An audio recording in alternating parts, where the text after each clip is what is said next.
Fala, torcedor do Verdão, mais um vídeo aqui no canal JP Palmeiras para trazer as últimas informações do nosso Verdão, galera. Estou trazendo a sequência de jogos do Verdão ainda para esse mês de maio. No dia 22/5, o Palmeiras faz o jogo de volta contra o Ceará pela Copa do Brasil. Esse jogo vai acontecer no Allianz Parque às 19h30. Verdão ganhou o primeiro jogo no placar de 1-0 em Fortaleza. Depois o Verdão vai pegar o Flamengo na rodada 10. Jogo muito importante aí que vai acontecer no Allianz Parque no dia 25/5 às 16 horas. Verdão pode abrir uma vantagem muito boa se ganhar esse jogo contra o Flamengo. Depois o Verdão vai fazer o jogo aí de rodada número 6, último jogo aí da fase de grupo contra o Sporting Cristal. O jogo vai acontecer em casa também no Allianz Parque no dia 28 às 21h30, galera. Palmeiras vai ter agora uma sequência de jogos em casa. Tô trazendo aqui para vocês o Seleção Esporte TV, falando tudo aí sobre a rodada do Verdão contra o Red Bull Bragantino. Vitória aí que deixou o Palmeiras mais desgarrado aí do Flamengo, 4 pontos de diferença para o segundo colocado, galera. Fica aí até o final do vídeo e não se esqueça de deixar aquele like, beleza? André, eu tive aqui na última vez, nessa primeira entrada, e eu falei do Palmeiras. Falei do Palmeiras a respeito de um time em que joga mal, joga mais ou menos, joga bem e sempre é difícil não conseguir uma vitória. Então já bota aqui, produção, já bota aqui o Palmeiras no programa. O Palmeiras, ele vai me surpreendendo positivamente e quando joga mal, até negativamente, ele me chama atenção, porque é um time que não desiste, né? Um time que não abdica do jogo nunca, perdendo, ganhando, saindo atrás, saindo na frente. É um time que busca vitória como um louco, coisa que não está acontecendo com o Flamengo. Eu acho que o Flamengo, eu estou falando muito isso em teoria já, e já estou até me criticando também. Eu acho que o Flamengo, na plasticidade, no brilhantismo, é um time melhor. Só que esse time melhor já ficou lá em março, abril. O Flamengo está tendo muitas dificuldades. Nos jogos que eu trabalhei, eu vejo um Flamengo até mais organizado sem a bola do que com a bola. Eu falei isso ontem na transmissão. O Flamengo, até com os 30 minutos do primeiro tempo, sem a bola, é um time muito organizado. É um time que marca pressão, um time que sufoca quando tem perna para isso. Mas com a bola... Aí você vai falar assim, o Flamengo tem 17 gols no Campeonato Brasileiro. O Flamengo é o melhor ataque. Só que o Flamengo fez 10 gols em 2 jogos. Ele sobrou 7 gols em outros 7 jogos.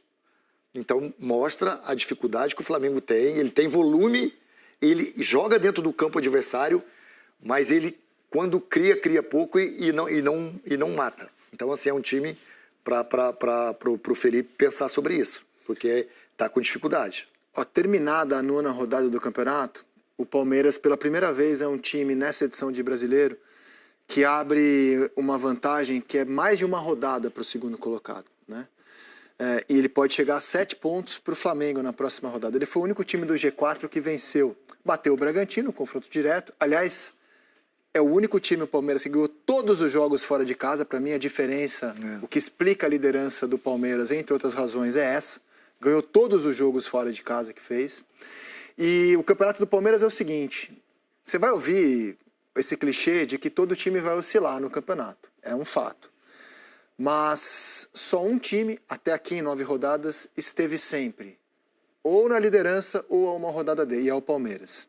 Na primeira rodada, a gente preparou inclusive um material sobre o campeonato do Palmeiras. Na primeira rodada, ele empatou com o Botafogo e ele ficou a 2 pontos dos times que venceram. Na segunda rodada, ele já se iguala a 7 times com 4 pontos. Ganhou do Sport fora de casa, jogando mal, erros de arbitragem. Na terceira rodada, ele já joga super bem, ele derrota o Corinthians 2-0, uma exibição de alto nível, e vira líder ao lado do Flamengo. O Flamengo tinha um gol pró a mais e o Flamengo era o líder. Na quarta rodada, o que acontece? O Palmeiras vai ganhar de novo fora de casa. Vai derrotar o Internacional. E a situação se mantinha ali, com o Flamengo líder por gols pró e o Palmeiras a pontuação do líder. Na quinta rodada, o Palmeiras vai ganhar de novo fora de casa. Ele vai bater o Fortaleza fora de casa. O Flamengo empatava com o Vasco no Maracanã. E aí o Palmeiras era líder isolado pela primeira vez, com 2 pontos de vantagem para o Flamengo. Na sexta rodada, o Palmeiras perde em casa, do Bahia. O Fla ganha do Corinthians e o Fla pega a ponta. 14 pontos Flamengo, 13 pontos Palmeiras. Na sétima rodada, o Palmeiras ganha de novo fora de casa. Repare quantas vezes eu estou falando fora de casa o Palmeiras ganha, porque ele ganhou todos os jogos que fez fora de casa. Ele vai ganhar do Vasco, em Brasília, 1-0. O Fla perdeu do Cruzeiro. E aí, o Palmeiras empata com o Bragantino em pontuação, mas ele, pelos critérios de desempate, era líder na sétima. Na oitava, o Palmeiras vai ganhar do São Paulo. O Bragantino vai empatar fora de casa com o Grêmio. E o Palmeiras vai assumir a liderança. E agora, de novo, o Palmeiras ganha fora de casa. Do Bragantino, confronto direto. O Flamengo empata com o Botafogo como mandante. O Cruzeiro empata e o Palmeiras abre uma vantagem, né, de 4 pontos. Então, assim, é uma consistência assustadora para os outros. Tudo bom, Pedro? Boa tarde, bem-vindo ao Seleção. Tudo bem, Rizek? Boa tarde para você, Paulinho, PC, todo mundo ligado com a gente no Seleção. Tem 2 destaques iniciais, né? O primeiro vai para esse Palmeiras, de fato, para se alguém duvidava lá no início do ano, né? Depois de Campeonato Paulista, onde o Palmeiras até em determinado momento ficou muito próximo de não conseguir nem se classificar para as quartas de final, e eu falava lá naquela época que achava que era muito exagerado toda aquela crítica em torno do time do Abel. Acho que aquela galera lá hoje olha para esse time do Palmeiras e não tem como duvidar de que o Palmeiras vai brigar pelo título brasileiro até o final. Se vai ser campeão, se não vai conseguir, é uma outra história, mas que vai ser competitivo até o final, como a gente vem acompanhando nos últimos anos, isso eu não tenho dúvida. E o que eu acho mais interessante desse Palmeiras é a gente ver... Ontem era o duelo do primeiro contra o terceiro colocado. Então, assim, era um jogo muito difícil para o Palmeiras jogando fora de casa. E a divisão de protagonistas do Palmeiras nesse início de campeonato. Você falou da oscilação. Os resultados do Palmeiras vêm acontecendo. Mas se a gente for ver em termos de desempenho, tem jogos que o Palmeiras realmente não consegue jogar bem. Sim. A estreia contra o Botafogo, o Palmeiras não jogou bem. O jogo contra o Sport também não foi bem. E tem outros jogos onde o Palmeiras consegue ir bem. A questão é que, mesmo no início de competição, onde o Palmeiras oscila em questão de desempenho, os pontos estão vindo. Então, esse é o mundo ideal. O Palmeiras, no jogo que você olha e acha que o Palmeiras vai perder, como foi contra o Botafogo, o Palmeiras arranca o empate. No jogo onde você acha que o Palmeiras vai empatar, ontem, contra o terceiro colocado saindo atrás, jogando fora de casa, o Palmeiras vai lá e consegue a virada. E a divisão de protagonismos dentro do elenco. Ontem, um dos principais, se não o melhor jogador do Palmeiras, foi o Maurício, que entrou no segundo tempo. E aí você vai olhar, Felipe Anderson e Veiga, titulares absolutos até pouquíssimo tempo atrás, sequer entraram em campo, estavam no banco. O Vitor Roque decidiu o clássico outro dia, não estava à disposição. O Estevão, Paulinho também não. O Estevão, que é a grande estrela desse time do Palmeiras, ontem não teve uma atuação assim assombrosa como a gente está acostumado a ver. Mas mesmo assim, o Palmeiras, girando o elenco, consegue somar pontos. E o outro destaque é com relação aos clássicos. Assim, a gente já até iniciou aqui antes do intervalo. Eu confesso que fiquei um pouco decepcionado com essa rodada, que eu tinha uma expectativa muito grande de vários clássicos pela rodada. Não gostei do Flamengo e Botafogo. Cruzeiro e Atlético. O Atlético não foi jogar. O Cruzeiro foi a principal equipe em campo, deveria ter saído vencedora, mas eu acho que a atuação do Atlético acabou puxando o nível do clássico para baixo. Corinthians e Santos também, achei que faltou bola. Acho que o único clássico que salvou, e para mim foi o melhor dos clássicos dessa rodada, acabou sendo o Bavi, que entregou de tudo um pouco. Eu gostei do Botafogo no jogo e gostei do segundo tempo do Corinthians, vamos debater daqui a pouco. Só para mostrar para vocês O Palmeiras não é um time encantador, né? A gente raramente fala, nossa, que jogo lindo, que golaços, mas ele é um time de uma eficiência absurda, de uma força mental difícil de separar, e aqui está o desempenho do Palmeiras como visitante nesse campeonato. Eu acho impressionante, ganhou todos os jogos. Todos. Se tem times como Corinthians e Vasco que mal conseguem pontuar quando atuam fora de seus estádios, o Palmeiras está passando o carro do Allianz Parque, hoje Barueri. Então derrotou o Sport, derrotou o Internacional no Beira-Rio, derrotou o Fortaleza no Castelão, derrotou o Vasco no Mané Garrincha, porque o Vasco vendeu o mando para Brasília e agora a derrota do Bragantino. Só jogo difícil. E aliado a Exato. isso, já tem a primeira campanha, a melhor campanha da Libertadores, invicto na competição também. Disparado, Então, assim, né? diferentemente do São Paulo, que vai muito bem na Libertadores, mas no Brasileiro tá lá embaixo, o Palmeiras consegue se Ganhou aliar. todos os jogos como visitante na Libertadores desse ano sem tomar gol. Então, assim, é difícil para isso, cara. É difícil. Pode não ser, nossa, que lindo que é ver um jogo do Palmeiras. Pode não ser para quem não é torcedor. Mas é muito difícil competir com isso. Tudo bom, PC? Boa tarde, bem-vindo à Seleção. Salve, André, Paulo, Pedro, quem nos acompanha. Eu definiria tudo isso com uma palavra, maturidade. Se a gente contextualizar, ano passado a temporada do Palmeiras teve uma eliminação em Copa do Brasil em casa para o... Mas desculpa, quem não tomou gol fora de casa foi o São Paulo. O Palmeiras levou gol fora de casa. Tá. É uma eliminação ano passado na Copa do Brasil para o Flamengo no Allianz Parque. Uma eliminação na Libertadores para o Botafogo no Allianz Parque. E o vice-campeonato brasileiro para o Botafogo. Na última rodada, perdendo para o Fluminense, que brigava para não cair. Vem a temporada de 2025 e as primeiras movimentações que aquela sequência de frustrações provocou no Palmeiras foi a maneira como o Palmeiras foi ao mercado. Diferentemente de outras situações, o Palmeiras foi uma equipe que se movimentou de maneira mais agressiva no mercado.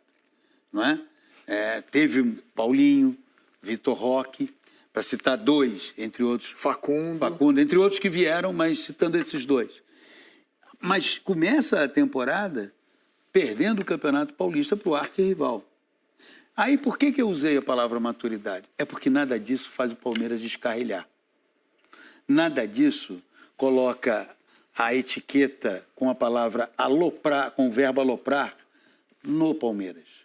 A primeira impressão que eu tenho nesse começo de Campeonato Brasileiro é que a diferença entre jogadores e titulares e reservas do Palmeiras diminuiu. Consequentemente, isso permite ao Abel não ter que mudar tanto assim as suas ideias. Porque quando o Pedro falou aqui, não teve o Felipe Anderson, mas está tendo um Maurício, que veio inclusive na temporada passada, mas não é um jogador que quando contratado alguém disse, olha, o Palmeiras acaba de contratar o Maurício. Mas o Palmeiras gastou. Não, gastou e foi desenvolvendo.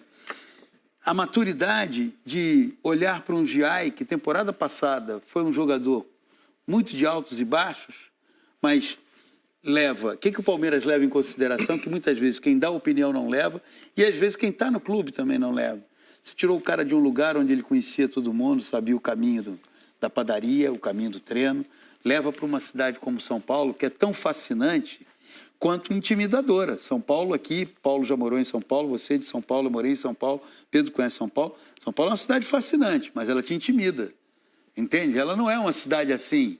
E aí você cai ali, saiu de um lugar com realidades distintas, vai trabalhando, Giai. Quantas vezes o Abel, ano passado, não respondeu perguntas sobre o Giai? Valeu a pena ter contratado? Pô, mas desse lateral nada acontece, afinal de contas. Vai trazendo, vai trabalhando. Aí começa o Campeonato Brasileiro. Você vê, o Palmeiras tem um empate e uma derrota. No empate com o Botafogo foi dominante. O Botafogo poderia ter vencido o jogo, mas no finzinho do jogo, quase que o Flaco Lopes faz 1-0 para o Palmeiras. Verdade. Na derrota para o Bahia, o Palmeiras jogou bem. Aqui o Bahia também jogou muito bem. E fez gol no finalzinho também. E o gol foi no final. Isso tudo pode ser resumido a uma palavra: maturidade, gente. O Palmeiras foi empilhando frustrações, decepções. No ano passado, começou esse ano se decepcionando com a perda do título estadual paulista para o Corinthians. Mas o Palmeiras não alopra. É com sobras o melhor projeto esportivo hoje. Entende? Exatamente. Sobras, né? E o seu arquirrival, quem é que compete com o Palmeiras no cenário nacional? Não esse ano, mas já de algum tempo. É o Flamengo. É uma situação completamente diferente. Pega tudo. Você acha que o Flamengo alopra? Ele hoje não alopra como aloprou em outras épocas, mas ele fica convulsionado. Pega tudo. Aloprar, o Flamengo já deixou de aloprar há muito tempo. Houve uma época que ele aloprava com maneira muito fácil, época essa que o Paulo conheceu muito bem. Ele hoje não alopra, mas pega tudo que o Palmeiras viveu ano passado e imagina o seguinte: imagina o Flamengo sendo eliminado pelo Palmeiras na Copa do Brasil no Maracanã, sendo eliminado pelo Botafogo na Libertadores no Maracanã, sendo vice-campeão brasileiro para o Botafogo e começando a temporada de 2025, perdendo o campeonato estadual para o Vasco. O Flamengo vai ficar convulsionado. Eu acho que o Palmeiras tem mais paciência e é premiado por isso. Num futebol cuja cultura, o tom é a impaciência, ele queima menos. O Palmeiras destoa por ter Exato. paciência. E assim, eu vou dizer uma coisa para vocês, eu acho que o Palmeiras faz o básico nesse sentido. Os outros é que não fazem o básico. Eu queria colocar de novo ali... O básico que você fala em relação a De jogo? ter paciência, cara. Ah, De saber eu acho que um estadual que não foi bom, apesar de ter chegado na final, é uma pré-temporada, você tem que dar tempo, porque as coisas têm tudo para se encaixar e outros clubes não têm essa paciência. Então, eu assim, acho que tá muito eu na não vou figura fazer do... um elogio, não demitiu o Abel, porque seria uma loucura demitir o Abel depois do ano passado. Mas Depois foi do estadual. falado sobre isso. Então, apenas Mas o Palmeiras de não fora. alopra. De fora, sempre de O fora. meu elogio, assim, o Palmeiras não alopra. alopra. Eu queria colocar de novo os jogos como visitante. O Gilmar Ferreira, nosso colega, mandou alguns dados interessantes sobre isso. Bota de novo ali o Palmeiras como visitante. Foram 90 jogos nesse campeonato, só 12 vitórias de visitantes, tá? O Palmeiras sozinho, das 12 vitórias de visitante, o Palmeiras sozinho tem 5. Quase a metade. Em 3 rodadas das 9, só teve uma vitória de visitante. Foi na rodada... Aliás, em mais, tá? Na rodada 3, o Flamengo teve uma única vitória. Mas, na quinta rodada, a única vitória de visitante foi essa do Palmeiras. Na 7ª rodada, a única vitória de visitante foi essa do Palmeiras contra o Vasco. E nessa 9ª rodada, a única vitória de visitante é a do Palmeiras. Então, que é raro, repito, de 90 jogos, só 12 vitórias de visitantes, o Palmeiras tem 5. E eu entendo que isso tem feito toda a diferença, a começar pela distância que o time abriu ontem. Vamos aos melhores momentos da vitória de ontem como visitante. A virada para cima do Bragantino, Pedro, que jogava bem. O primeiro tempo, por exemplo, achei que o Bragantino foi senhor do jogo. Eu, pelo menos, vi um Bragantino superior em boa parte da partida. Mas o Palmeiras não se desequilibra com isso, ele não sai do jogo, mesmo quando o adversário está melhor. Tanto é que as alterações por exemplo, a entrada do Maurício que eu citei agora há pouco, que acho que muda muito do que é o desempenho do Palmeiras na partida, acontece no intervalo. Aí a gente vê saindo na frente o Bragantino na finalização do Gabriel de fora da área. Gabriel que não é muito de fazer gol, né? Não é muito de finalizar, ex-Palmeiras, pegando ali, acertando o pé da trave, chance nenhuma para o Everton. Mas realmente, um primeiro tempo, a jogada do Vitinho, jogador do Bragantino também, o início da jogada muito bem lá pelo lado esquerdo, mas foi um primeiro tempo, onde realmente o Palmeiras produzia pouco, né? A gente vai ver nos melhores momentos que não tinha um volume ofensivo muito grande o Palmeiras. E no segundo tempo, a partir das alterações, aí a gente vai ver o Palmeiras que vai chegar mais, que vai incomodar mais. Essa é uma situação na jogada que é aquilo. Nesse tipo de jogo, você pega um adversário contra o Palmeiras, se você não gerar a faca, amigo, você vai dar oportunidade para o Palmeiras. Teve o Bragantino essa outra chance em contra-ataques e aí no segundo tempo a gente vai ver. O Palmeiras começa a se lançar um pouco mais aí já no segundo tempo e começa a criar as oportunidades. Mas acho que no início do campeonato, o jogo, por exemplo, contra o Botafogo, a gente viu um Palmeiras que apresentava uma fragilidade defensiva e que quando tinha as oportunidades não conseguia... Era impreciso, né? Terminar em gol as oportunidades. Algo que a gente sempre falou exatamente o contrário com relação a esse Palmeiras, que sempre foi um time que se defendia muito bem e quando tinha, às vezes, tinha duas chances no jogo. Ele matava as 2 oportunidades. No jogo de ontem, embora não tenha sido uma grande apresentação do Palmeiras, mas nas oportunidades que o Palmeiras teve, o Palmeiras conseguiu concluir, né? Primeiro no gol de cabeça do Murilo e depois na bola que sobra pro Maurício dentro da área.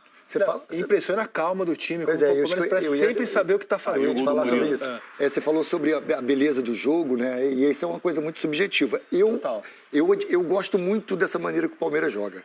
Sempre gostei de um time que é eficiente, um time que quando ataca ele tenta buscar as melhores opções, acertar essas opções, né? E tem uma coisa que para mim é primordial nesse time do Abel. Eu já falei isso aqui várias vezes.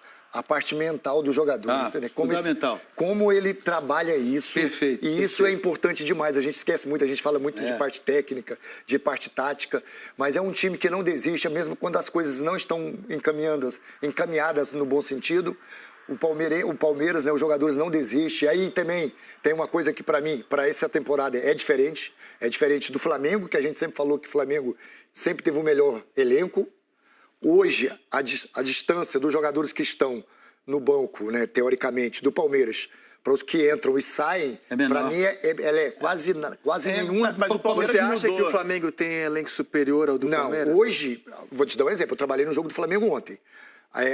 Eu acho que quando o Felipe Luiz olhou para o banco, ele viu que as Sem mudanças... Pulgar, Arrascaeta As e mudanças, Gerson. exatamente. As mudanças não iam surtir tanto efeito. Primeiro, porque eram muito jovens. E segundo, para os jogadores que estavam no banco, sem dizer se é bom ou ruim, era Juninho, Michael e Matheus Gonçalves, que foram os jogadores que entraram. Então, assim, a diferença para esses caras que estavam jogando e para os que entraram não era tão...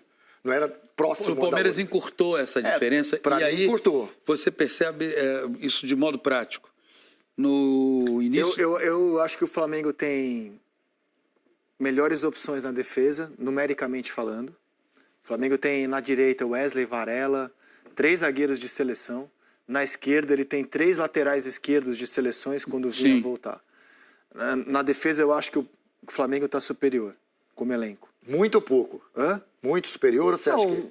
Superior. Acho que na defesa eu acho entre que titulares ninguém pega o que o Flamengo tem hoje na defesa. Do meio para frente, eu acho que o Palmeiras pode não ter jogadores do brilho do Arrascaeta. Um ou outro, né? Ainda o Vitor Roque não tem o brilho do Pedro, do Gerson. O Pedro também não vem tendo esse brilho. Quando o Pedro do passado. O Pedro que está retornando agora, né? Mas são 3 jogadores muito especiais e outros bons jogadores. O Palmeiras tem uma tropa, cara. É um exército. Mas acho que todo mundo à disposição, acho que o Flamengo ainda é melhor. Como elenco. Assim, como o PC disse, o Palmeiras, a disparidade numericamente é uma tropa, a disparidade diminuiu, mas a gente pensar, por exemplo, que o Everton Cebolinha até outro dia era reserva do Flamengo. E o melhor elenco, ele é sempre na prática e não na teoria. E hoje na prática, isso é uma outra história. O elenco do Palmeiras está com mais saúde, cara. Tá com mais... O Flamengo está cansado. Você precisa... E o elenco do Palmeiras está com mais vigor, você tá com mais precisa saúde olhando todo, há vários aspectos, a começar por esse, que seguidas frustrações, decepções, não fazem o clube descarrilhar. Tem um movimento externo, e aí esse movimento externo é barulhento, o Abel não serve, por que contratou esse jogador? Tudo isso fica do lado de fora, nada disso passa do portão para dentro. A outra questão, que o Paulo tem toda a razão, muitas vezes é minimizada, mas ela tem que ser observada e exaltada. A questão mental. O Palmeiras está jogando mal, ele está jogando mal, mas ninguém ali começa a se descaracterizar no jogo porque as coisas não estão dando certo. Não se perde. Ao invés de querer mudar tudo porque algo durante o jogo não está dando certo, o caminho é por que não está dando certo? O que a gente está fazendo errado aqui que se a gente melhorar vai dar certo? Não é para mudar tudo. Lembrando que ontem na entrevista o João de Deus falou exatamente sobre essa questão da qualificação do elenco. E aí o que eu queria observar, o Palmeiras perdeu no início do Campeonato Brasileiro o Rafael Veiga. Ninguém discute que o Rafael Veiga é um jogador fundamental dentro da estrutura do Palmeiras. O Rafael sofreu uma lesão de ombro e ficou afastado. Pois bem, o Rafael já se recuperou, mas o Rafael se recuperou e não voltou titular imediatamente. A outra questão que o início do ano apresentou para o Palmeiras, é um time que tem um jogo excessivamente concentrado no Estevão. Não é? E aí, quando o Estevão consegue se sair bem, esse Palmeiras também... Não, se vê que hoje se resolve o jogo está mais plural, o jogo está mais bem distribuído. Tem o Estevão? Claro que tem o Estevão. O Estevão é um jogador fundamental pela capacidade dele, pelo que ele pode desmobilizar o sistema de marcação adversário. Mas não é um Palmeiras que é só o Estevão. Agora, houve uma mudança de mentalidade também da diretoria do Palmeiras com relação principalmente à formação do elenco. Então, isso vem do ano passado. Isso. O ano passado já mudou. Porque o que se falava era, não, o Palmeiras não falava de contratação. Era sempre o que a torcida batia muito na tecla, às vezes de maneira um pouco exagerada, porque puxava muito a comparação da régua com o Flamengo, que tem uma outra filosofia em termos de contratação. Mas era óbvio que o Palmeiras, pensando em manter essa régua altíssima, o Palmeiras precisava fazer contratações. No ano passado, já começa a fazer aportes já bem significativos. A contratação do Maurício é também pensando nisso. E para esse ano, então, aí veio a carga. Mas é por isso que a concorrência faz tão bem. Sim, surgiu o Botafogo. Surge o Botafogo no ano passado, que no meio do ano faz uma janela vou voltar esplendorosa. Um pouco. Em 19 vem o Flamengo do Jesus, que assombra o país. Assombra. E todo mundo começa a se perguntar, como é que eu vou combater isso? Como é que eu não vou me enfrentar? Eu falava assim, 2020 vai ser só Flamengo. Mas ali teve uma combinação de bom investimento e de alguém entrou o Atlético, que transformou. E, por exemplo, começa o boom dos treinadores estrangeiros. Entrou o Atlético Mineiro que veio com esse boom Perfeito, foi em 21. Né?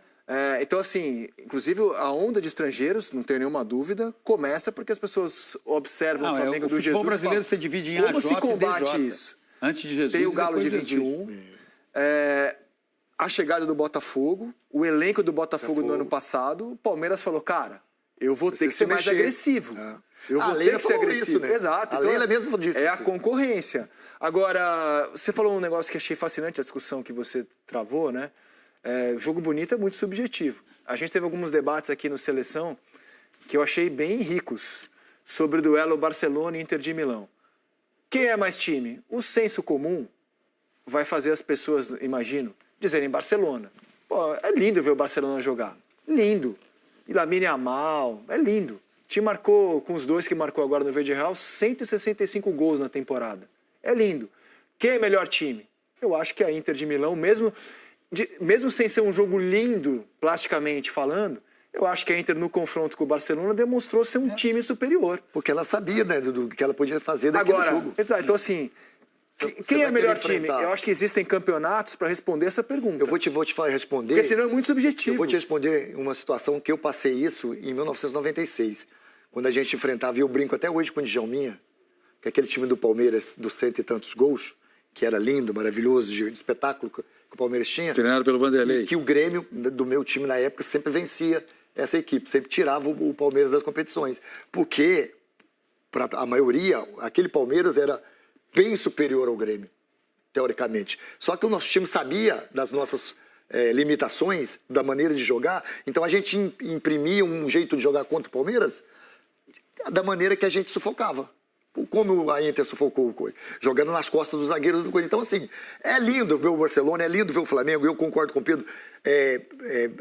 O Flamengo, quando ele é brilhante, ele é brilhante. É um jogo que te fala assim, caraca, os caras brilham, os caras são tecnicamente superiores individualmente. Agora, tem times que são brilhantes fazendo aquilo que sabe fazer sempre, como o Palmeiras. Eu vejo bastante diferença nessas questões. É que assim, os 30 dias, sempre com os mesmos atletas, aí eu concordo. Então, aí mas você por vai isso ter que a minutagem é controlada, por isso que o Arrascaeta não entrou em campo ontem, por exemplo. Sim, mas aí você tira 1, 2, 3 jogadores, correto, igual o Abel faz, igual o treinador faz. Aí você tira esse jogador. Aí no próximo jogo, o Alan, é Alan ou Alan do Flamengo? O Alan não estava jogando. Ele não estava jogando, ele entrou, fez um jogo, machucou com 15, 20 minutos. Então, assim, não é o quarto domingo que vai fazer o jogador machucar. É o trabalho que se desenvolve até esse jogador estar dentro do campo. Aqui, se você tem o Arrascaeta, que é um cara que desequilibra, por exemplo, ontem a grande celeuma foi o Arrascaeta no banco. Se fosse um jogo decisivo, ele jogaria ou não? Não, se fosse um jogo decisivo, sim. Só que pro Flamengo, pensando no médio e curto prazo, qual jogo era mais decisivo? O jogo da Libertadores no meio de semana ou o jogo de ontem contra o Botafogo? Então aí é uma escolha. Então, mas é óbvio que é uma escolha, é sempre uma escolha. O técnico tem que fazer uma escolha. Só que hoje você tem vários departamentos ali que te mostram de fisiologia. Mas aí eu já... Mas eu acho que a gente está discutindo coisas diferentes. Mas aí, assim, aí eu já discuto. Primeiro, assim, esse hoje virou um problema mundial. Já que a gente falou de Barcelona e Inter... mas aí o jogador... Eu olhei pra ele, eu fiz um negócio aqui, ele pode jogar só 25, 30 minutos. Esses dias mesmo, o próprio Renato Paiva disse que um jogador que eles estavam falando pra ele sair, que tinha que tirar ele, e ele não tirou. O Arthur fez o gol. Que o Arthur fez, é isso mesmo. O cara ficou falando... O cara falou, tem que tirar ele porque vai jogar 30... Cara, por isso que ele botou o dedinho. O gesto. Segundo então, ele. assim, cara, você tá jogando... Eu tô me sentindo bem. O cara vai ter que tirar porque... Leia que com 38 minutos... Não, mas quem falou que tinha que tirar o Arthur não foi o fisiologista. Foi da comissão técnica. Mas eu acho que vocês estão falando de coisas distintas. Mas só uma coisa, um problema que é hoje do futebol mundial, já que a gente citou Inter e Barcelona, embora no Brasil ainda se faça, na média, aí, 16, 17 jogos, que é um estadual a mais do que o calendário europeu, os europeus também estão com muitos problemas de calendário. Então é isso, torcedor do Verdão, valeu por chegar até aqui no final do vídeo, não esqueça de deixar aquele like, beleza? Se você ainda não for inscrito aqui no canal, já se inscreva, ative o sininho de notificação para não perder nada que eu posto aqui no canal. Falou e até mais!